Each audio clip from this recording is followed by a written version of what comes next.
దయచేసి ఇంకా 5 నిమిషాలు ఉన్నాయి.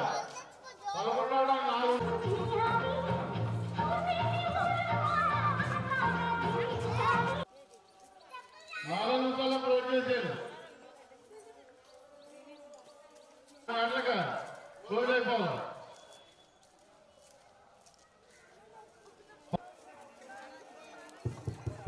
2 నిమిషాలు క్లోజ్ అయిపోవాలి. 2 అయిపోవాలి.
మా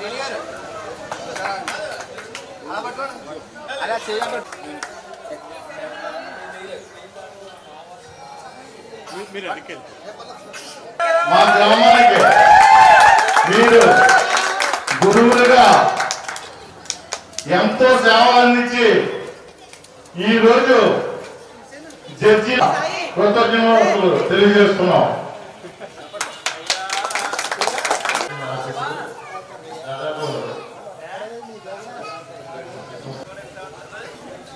పాఠశాలలో పనిచేసే జీవితాలు నేర్పించారు.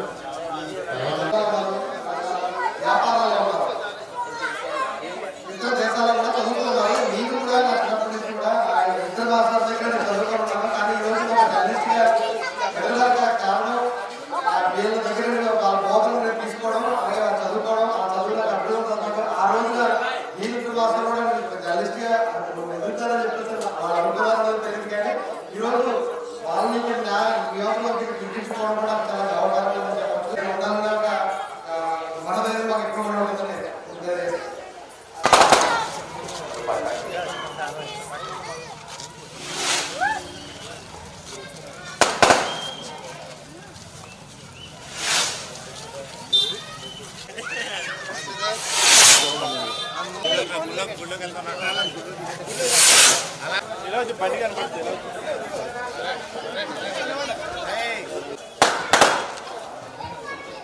ఈరోజు మన రామాల అలాగే శ్రీకృష్ణపట్నం సర్పంచ్ గారు స్వాగతం సుస్వాగతం. అలాగే స్వాగతం సుస్వాగతం.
దయచేసి ఎవరు కూడా ముగ్గురు దగ్గర ఉండొద్దు.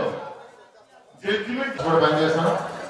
అక్కడ వెంకటరామయ్య గారు స్థలం పెట్టలాగా స్కూల్ని పెంచి పోషించాము. ఎక్కడ ఇబ్బంది లేకుండా అధికారులు చేసాం. మేము వెళ్ళిపోయి అంటే స్కూల్లో పెట్టి స్కూల్ ఆఫ్ చెప్పాం. వేరే అలాగే వెంకటలక్ష్మి గారు శ్రీకృష్ణపట్నం సర్పంచ్ గారు శ్రీరామ్ గారిని దత్త ప్రకాష్ గారు వేదిక మీద రావాలని కోరుతున్నాం. ఈయన ఈ గిఫ్ట్ లో ప్రెజెంటేషన్ సోమ సతీష్ గారు ఇచ్చారు. డోనర్ ఈ గిఫ్ట్ అనే ప్రెజెంటేషన్ మన సోమ సత్యబాబు గారు ఇచ్చారు. హలో రౌతుల పరమేశ్వరి ఎవరమ్మా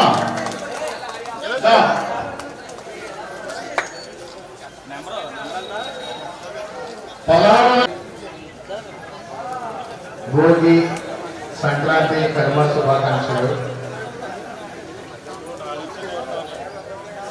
ఈ గ్రామంలో ఇంత అద్భుతంగా ఈ సంక్రాంతిని పురస్కరించుకొని ప్రజల పక్షాన శత్రువులపై పోరాడుతూ ఆ రోజున అధికార పార్టీపై ఎన్ని ఒత్తిడులు వచ్చినా ఎన్ని ఇబ్బందులు వచ్చినా ఎన్నో రకాలుగా ఎంతో అమౌంట్ కూడా భారీ నగదును కూడా ఆఫర్ చేసినప్పటికీ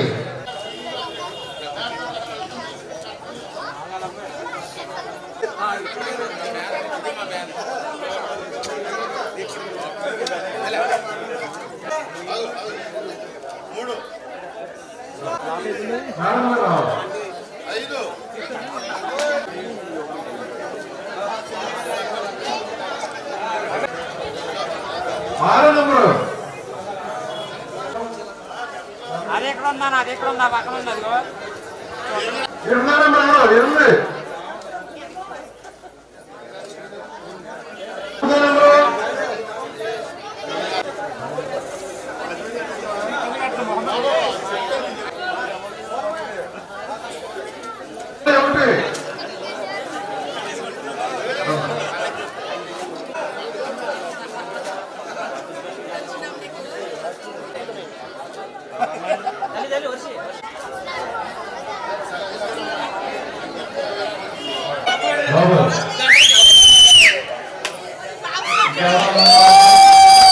అందరికీ నమస్కారం. ఈరోజు రాజానగరం నియోజకవర్గం రాజానగరం మండలం శ్రీరాంపురం గ్రామంలో సంక్రాంతి పండుగ సంబరాలు అంబరాన్ని అంటే విధంగా ఇక్కడ కార్యక్రమాలు ఏర్పాటు చేశారు.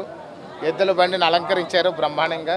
అదేవిధంగా చూస్తే ఇక్కడ దైవ దర్శనాలు కూడా ఏర్పాటు చేశారు. ఆడపిల్లలు కూడా భారీ ఎత్తున ముగ్గుల పోటీలో పాల్గొని వందలాది మంది మహిళలు పాల్గొని ఇక్కడ ముగ్గులు వేయడం జరిగింది. ఆ వేసిన ముగ్గుల్లో 80% ముగ్గులు కూడా అత్యద్భుతంగా ఉన్నాయి. వాటిని ఎవరికి మొదటి ప్రైజ్ ఇవ్వాలి, ఎవరికి రెండో ప్రైజ్ ఇవ్వాలని కానీ పోటీ పెడితే ఆ జడ్జిమెంట్ చెప్పడానికి కూడా జడ్జీలు కూడా వెనక్కి కొంచెం ఇబ్బంది పడి ఒక అడుగు వెనక్కి తగ్గే విషయంలో కనిపిస్తుంది. ఎందుకంటే అందరి ముగ్గులు కూడా బ్రహ్మాండంగా ఉన్నాయి, చాలా బాగా వేశారు. మన సాంప్రదాయాల పుట్టినటువంటి ఈ తెలుగు ముగ్గులు, ఈ సంక్రాంతి పండుగలో ఉండే పిండి వంటలు, ఆడపిల్లలు అలంకరించుకునే అలంకరణలు ఇవన్నీ కూడా అద్భుతంగా ఉంటాయి. గొబ్బమ్మలకు కూడా ప్రాధాన్యత ఎక్కువ ఉంది ఇక్కడ. అలాంటి పరిస్థితులు అత్యద్భుతంగా ముగ్గులు ఏర్పాటు చేసి పోటీ పెట్టి ఇక్కడ సాంప్రదాయాన్ని మరొకసారి గుర్తు చేసినటువంటి కమిటీ వారందరికీ కూడా హృదయపూర్వక ధన్యవాదాలు తెలియజేస్తున్నాను. ఈ సంక్రాంతి పండుగ రాజానగరం నియోజకవర్గ ప్రజల్లో పాడి పంటలతో, అష్టైశ్వర్యాలతో, ఆయురారోగ్యాలతో, ఉన్నత సంపదలతో సంతోషంగా ఆనందంగా ప్రతి ఒక్కరు జరుపుకోవాలని, ఈ యొక్క ప్రతి ఒక్కరు కూడా ఆనందంగా ఉండాలని మనస్ఫూర్తిగా కోరుకుంటూ అందరికీ సంక్రాంతి శుభాకాంక్షలు. ఖచ్చితంగా కూటమి ప్రభుత్వంలో ఫీజు రీఎంబర్స్మెంట్ అనేది ఒకటి, ఏదైతే పిల్లలది ఫీజు విషయంలో ఏదైతే పెండింగ్ ఉందో దానికి ఫీజు రీఎంబర్స్మెంట్ రిలీజ్ చేయడం జరిగింది. అదేవిధంగా మనం చూసుకున్నట్లయితే ఉద్యోగస్తులు ఏదైతే పెండింగ్ ఉన్నాయో అవన్నీ కూడా రిలీజ్ చేశారు. 6,700 కోట్ల రూపాయల నిధులు విడుదల చేసి ప్రజల అకౌంట్లో వేశారు. త్వరలో కూడా ఈ యొక్క ఉగాది లోపల మొత్తం అన్నీ కూడా పథకాలన్నీ కూడా రిలీజ్ చేసే అవకాశం ఉంది. ఎందుకంటే గత ప్రభుత్వం అప్పులు కుప్పలు తిప్పలుగా పెట్టిపోయింది. వాటిలన్నింటినీ సరి చేసుకుని ఒక స్థాయికి వస్తుంది. ఖచ్చితంగా ఇప్పటికే చాలా పథకాలు అమలు చేసాం, ఇంకా అభివృద్ధి పదంలో దూసుకెళ్ళబోతుంది కొంచెం. ఎందుకంటే ఈ అప్పులన్నీ తీర్చుకోవడంలో ఉన్నాము. ఇప్పటికే గుంతలు లేని రోడ్లు అనే దానికి కూడా చాలా డబ్బులు ఖర్చు పెట్టి కొన్ని చోట్ల గుంతలు లేని రోడ్లు వేసాం. మన రాజానగరం నియోజకవర్గంలో 50 కోట్ల రూపాయల నిధులతో రోడ్లు ప్రారంభించాం. మరొక నెల రోజుల్లో ఈ రోడ్లన్నీ కూడా కంప్లీట్ అయ్యే అవకాశం ఉంది. అలాగే ఇప్పటి వరకు 210 మినీ గోకులాలు కూడా ఇక్కడ ఇవ్వడం జరిగింది. సంక్రాంతికి మనుషులకే కాదు పశువులకు కూడా సంక్రాంతి ఉండాలనే రీతిలో ఆవులకి, మేకలకి, గొర్రెలకి, గేదెలకి కూడా అన్నిటికి కూడా వాటికి కూడా ఒక షెడ్ ఉండాలని చెప్పి దానికి కావాల్సిన గోకులాలు కూడా మనం ఏర్పాటు చేసుకున్నాం. ఇప్పుడు అదేవిధంగా ఆవులు, గేదెలు, మేకలు, గొర్రెల లోన్లు కూడా త్వరలో ఇవ్వబోతున్నాం. రోడ్లన్నీ బ్రహ్మాండంగా మార్పులు వచ్చినాయి. త్వరలో పథకాలన్నీ కూడా మిగిలిన పథకాలు కూడా అమలు చేస్తాం. రైతులకు ముఖ్యంగా 24 గంటల్లో కూడా ధాన్యం డబ్బులు వేస్తున్నాము. గతంలో 6 నెలలు పెండింగ్ ఉండిపోయినది కూడా ఇప్పుడు 24 గంటల్లో కూడా మనం డబ్బులు వేస్తాం. రైతు సౌభాగ్యం కోసం ప్రభుత్వం పనిచేస్తుంది. నిరుద్యోగ యువతకు కూడా అన్ని విధాలుగా కూడా ఉద్యోగాలు కల్పించే విధంగా కూడా ప్రయత్నం, విజన్ అనేది మంచి విజన్తో ముందుకెళ్తుంది. త్వరలో అన్ని సమస్యలు పరిష్కరించి ఆంధ్రప్రదేశ్ గేర్ మార్చి అభివృద్ధి పదంలో ముందంజలోకి వెళితే మార్గంలో ఉన్నాం అందరూ కూడా. త్వరలో ఉగాది నాడికి బోల్డ్ ఫలాలు వస్తాయి. ఇప్పటికే చాలా వరకు మార్పు తీసుకొచ్చాం.